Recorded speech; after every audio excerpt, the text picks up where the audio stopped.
ओम साई राम सभी को।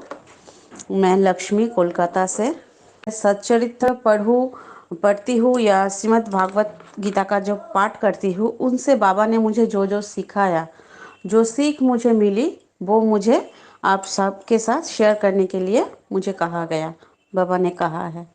तो मेरी जर्नी बाबा के साथ शुरू हुई थी 15 अक्टूबर को 2019 से। हाँ, 2019 के दिन 2019 साल में 15 अक्टूबर के दिन बाबा मेरी ज़िंदगी में आए थे और उस दिन शरद पूर्णिमा थी। तो बाबा का महासमाधि दिवस, तो इसी में ना, ये जो बाबा का महासमाधि दिवस है, तो इसमें ही बाबा ने अपने जीवन का या हमारे लाइफ का जो चैप्टर है वो सब बाबा ने मुझे लास्ट में मैं जब डिकोड किया इन डेट को, तब मुझे सब समझ में आया। साई को जानना इतना आसान भी नहीं, क्योंकि वो परम ब्रह्म है। अगर एक छोटा सा ना एक एग्जाम्पल ले लूँ, तो बाबा ने जिस दिन महासमाधि दिवस में महासमाधि ली थी बाबा ने, उसके कुछ साल पहले 36 वर्ष पूर्व बाबा ने एक और बार समाधि लेने की कोशिश की थी।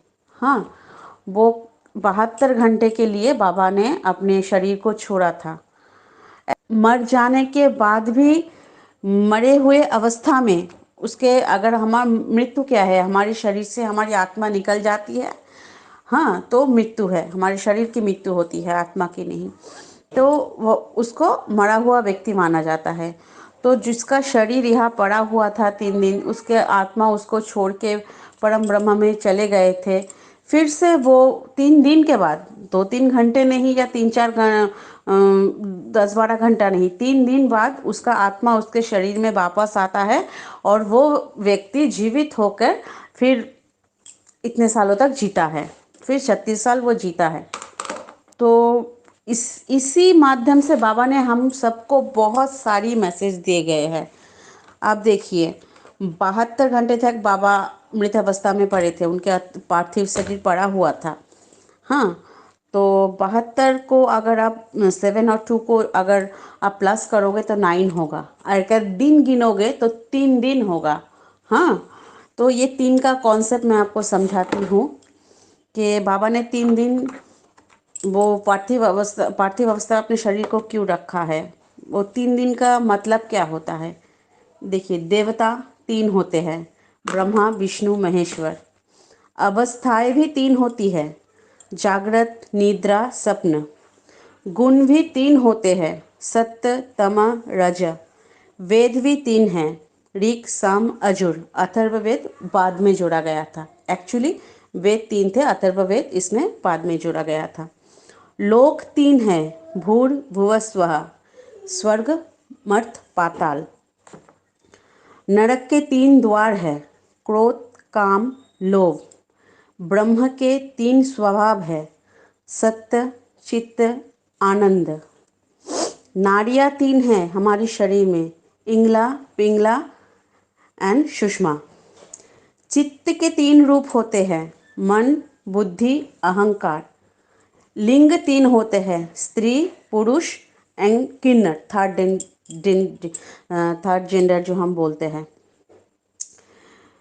शिव, वो भी त्रिपुंड लगाते हैं, वो त्रिनेत्रधारी होते हैं, त्रिशूल रखते हैं और 3 बेलपत्र उनको चढ़ते हैं। हाँ, शिव जी का जो पंचाक्षरी मंत्र है, ओम नमः शिवाय, ये ओम नमः शिवाय का जो मंत्र है, इसमें सारा ब्रह्मांड समाये हुआ है। इस मंत्र को अगर एक एक करके डिस्क्रिप मैंने तोड़ा जाए तो इसका मीनिंग अलग निकलता है, वो थोड़ा डिटेल में किसी और दिन बताऊंगी। हाँ, काल 3 होते हैं, अतीत वर्तमान भविष्य। हाँ, और हम जो जीते हैं, तो हम 3 अवस्था में जीते हैं। हम ऊपर से नीचे तक आते हैं, हमारी आत्मा ऊपर से नीचे तक आती है। हम जीते हैं, सरल अवस्था में जीते हैं, फिर हमारी आत्मा ऊपर चली जाती है।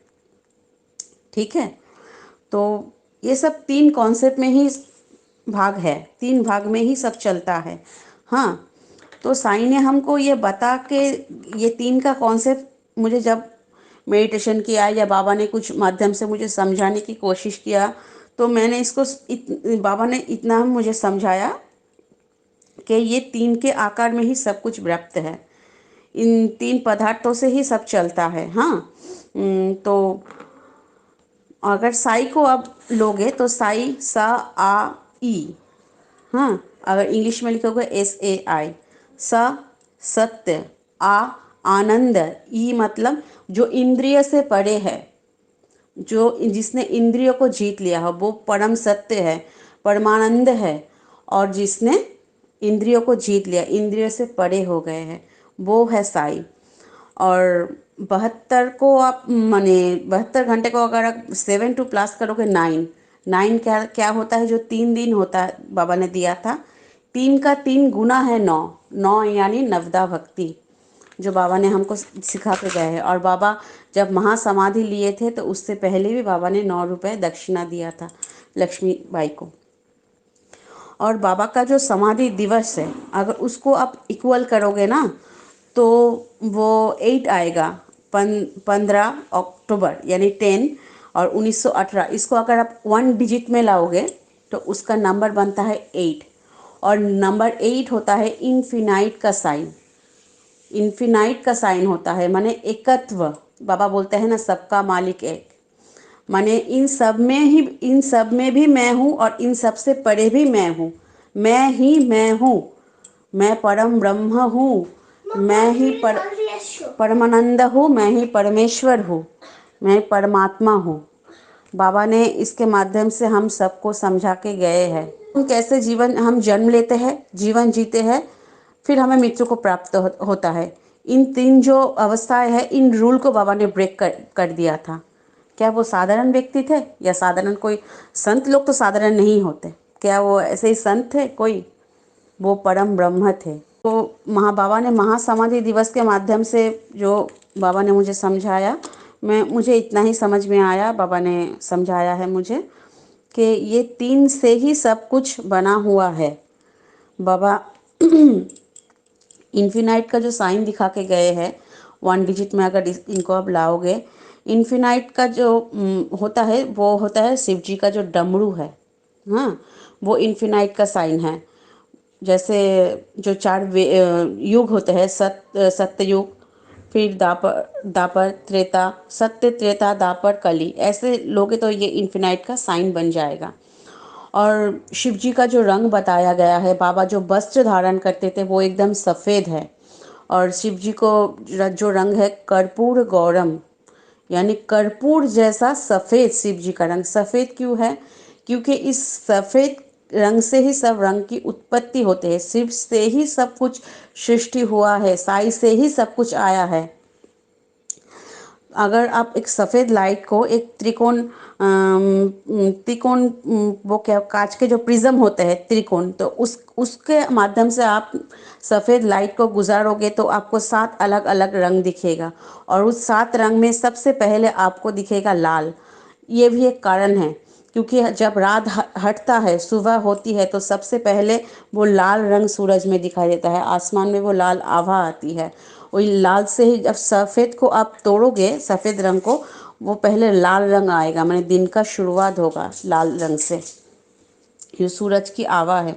ऐसे ही कोई चीज़ बनाई नहीं गई है।